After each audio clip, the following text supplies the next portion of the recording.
What's up, guys? Welcome back to the channel. My name's Nick. My name's Nathan. And this is Throttle Cars. So in today's video, we're going to be talking about the brand new Tesla CyberTruck. I'm sure many of you have seen it already. Lots of videos out already, but we wanted to put our video out there and let you know our opinions, especially as someone, both of our families, we work in like construction, excavating, farming, all that kind of stuff where you are actually going to be using a truck for its true purpose. So we're going to talk a little bit on that and what we think about the Tesla truck compared to something like an F-150 or a Ram 1500. But before we do that, we want to give a quick shout out to Bilt's Automotive. Previously this summer, when we replaced the brakes on Nathan's Civic, we made a video on that and we said they were going to be starting a channel, and when they did, we were going to give them a shout out. So there will be a link down in the description below to go check them out. But without further ado, let's jump into the video. Alright guys, so starting off with probably the most commonly discussed spec of a pickup truck would be its payload and its towing capacity. So there are three different variants of the Tesla CyberTruck that you can buy, starting with the single rear motor. That truck has a towing capacity of 7,500 pounds. Now this truck is going to be the one that is starting at $39,900, and then you move up one to the one front motor, one rear motor. That is going to have a towing capacity of 10,000 pounds, and then if you go up one more to a two rear wheel motor and a one front motor, that will give you a towing capacity of 14,000 pounds and a payload of 3,500 pounds at $70,000. Alright guys, so now we're going to take a look at how the Tesla compares with that towing capacity and payload ratings to trucks from Ford, Ram, and Chevy. So typically when you're looking at a light duty truck, you're going to be around 5,000 to 8,000 pounds for the towing capacity, and really in the similar area for the payload as well, right around 3,500 to 4,000 pounds. So in this comparison, Tesla stacks up pretty equally against both Ford, Dodge, and Chevy. Now, the one area where it could be a little bit of a difference is if you take a base Ford F-150 with the crew cab, that's going to be starting at $5,000 less than the Tesla will be starting for their base model, with right around the same features. And then the other thing I really want to talk about is how towing is going to affect the battery life. Now, people that have used the Model X to tow so far have certainly complained about how much towing decreases the battery life of the Tesla. If you start with like a, I don't know, say full battery charge that gets you like, say, 300 miles, that's going to be so severely limited just because of how much you're towing. And then so this is also going to be going into the upper model of the Tesla CyberTruck. So we're talking the $70,000 model. That is only going to give you 14,000 pounds of towing. And in that price range, you're going to be talking, the price range is compared to something more like a Ram 2500 or a Ford F-250, and not a base one, like a high trim level, high tier Ram 2500 or F-250. So, and with the numbers that the Tesla truck has for performing the tasks that truck owners that use their trucks to work, whether you're on a farm or you're in construction or you're hauling whatever, the Tesla truck really does not compare very well to like the 2500 because of it's in the same price category. It more closely compares to the F-150, which I said previously, but with the 2500 Ram, you can tow 20,000 pounds and you're still going to be talking under $70,000. So my point here with this is, I'm dragging along just a little bit, but I just want to emphasize how much more capable something like a Ram 2500 is for right around the same price, probably a little less than the top tier Tesla CyberTruck. Alright guys, if you are enjoying this video so far, be sure to go down, drop a like, subscribe, turn on the notification bell, share the channel. We're so close to hitting 1,000 subscribers. Our goal was by Thanksgiving. Now it's going to take a lot of you guys hitting the subscribe button and sharing to get it by Thanksgiving. But by the end of the year, I think that is certainly possible with your guys' help. Share the channel, that would help so much. And let's get right back into the video.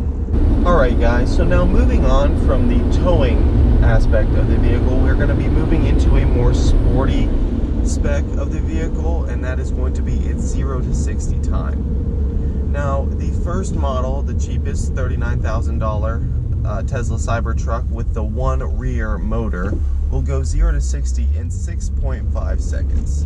Moving up one variant from that is the dual motor, one in the front, one in the back, that's going to propel you from 0 to 60 in 4.5 seconds, which is 2 seconds quicker than the one before it. Now, moving to the highest performance model of the Tesla CyberTruck, which is going to be your $70,000 triple motor, 2 in the back, 1 in the front variant, that is going to have a 0 to 60 time of 2.9 seconds. So how does the performance aspect of the Tesla compare to trucks from Ram and Ford? So really the only kind of sporty truck produced by either of the companies, or even Chevy, they don't produce any sporty truck, is really the Ford Raptor. Ram is in the works to making a Ram Rebel TRX, but that's not out yet. So we're just going to focus on the Ford Raptor for this comparison.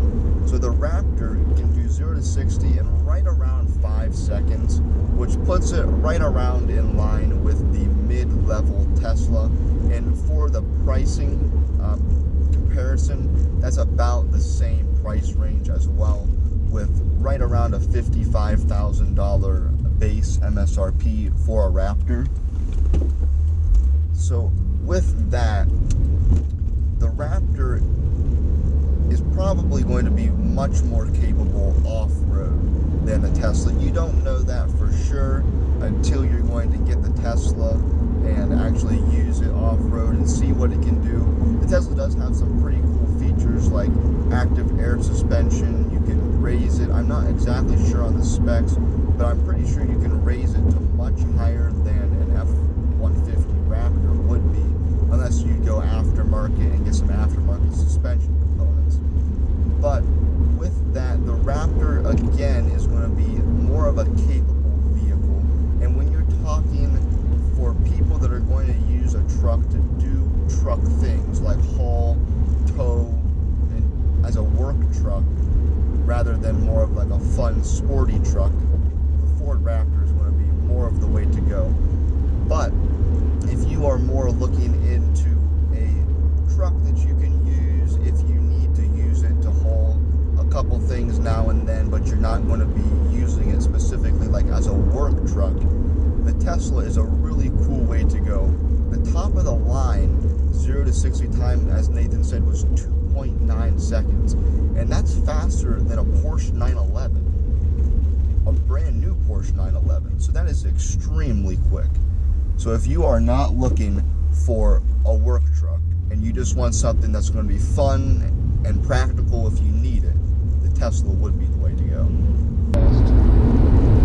Alright guys, so adding on to what Nick just said about the ground clearance in relativity to the Ford Raptor, the Tesla CyberTruck will go up to 16 inches of ground clearance, while the Ford Raptor will go to 11.1 inches of ground clearance, and that's without any, lift kits or ties or anything. Alright guys, so then moving on from the really specification side of things, we're going to be looking at the most prominent idea whenever you first see this Tesla CyberTruck is its looks.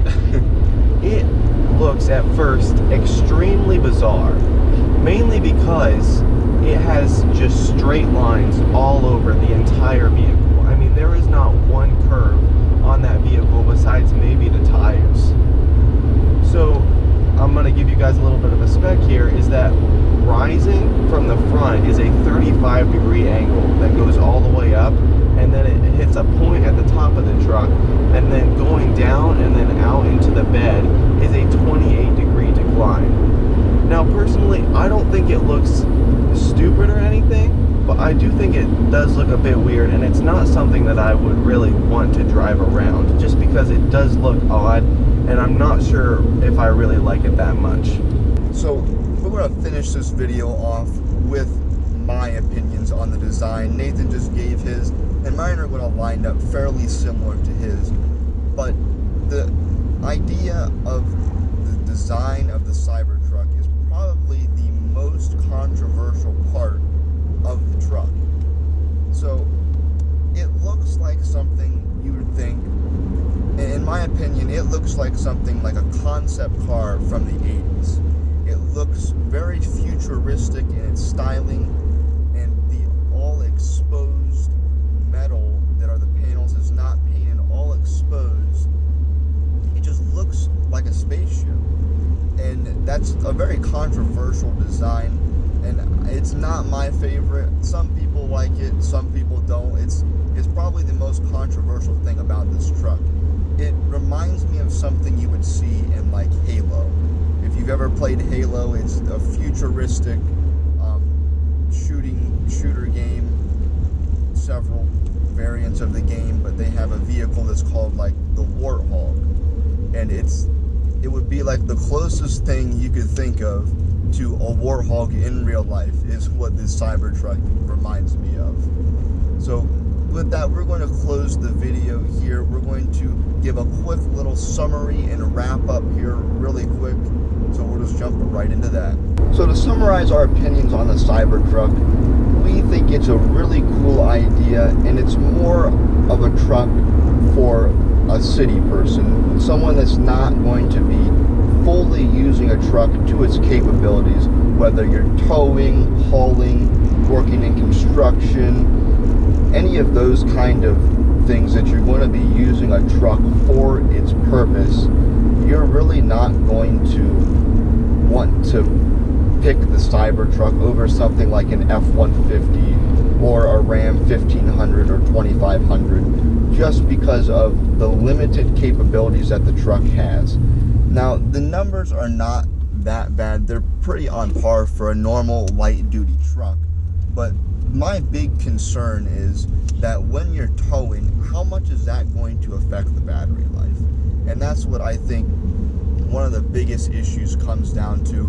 If you would get the top range model, and see, if you go for the top range model though, you're going to be still in similar comparison to like a top end light duty truck, maybe a mid-range like F-250, Ram 2500 with like a gas motor. You're not going to be getting the most bang for your buck if you are wanting the truck to do truck things. But if you just want the truck to be practical, if you have to haul something every now and then and not use it for a work truck, it is a really cool truck, and it's probably going to be more luxurious, definitely more futuristic than anything from Ram, Chevy, or Dodge. So if that's what you're looking for in the truck, go ahead and buy it. It's only $100 to put your deposit in to order one, which is a really cool thing. But if you are going to be using your truck to do truck things such as towing, hauling, construction equipment, anything to that nature, you're going to want to buy an F-150 or an F-250 or a Ram 2500. You're not going to want to have the Tesla truck just because of its limited performance in those areas. Alright guys, so that is going to do it for this video. If you enjoyed, be sure go down, drop a like, subscribe, share the channel, help us reach 1,000 subscribers. We are so close to 1,000 subscribers, guys. We're like 45 subscribers away. So if you could go down, help us out by subscribing and sharing the channel, that would be amazing. And we will see you in the next video. Bye guys.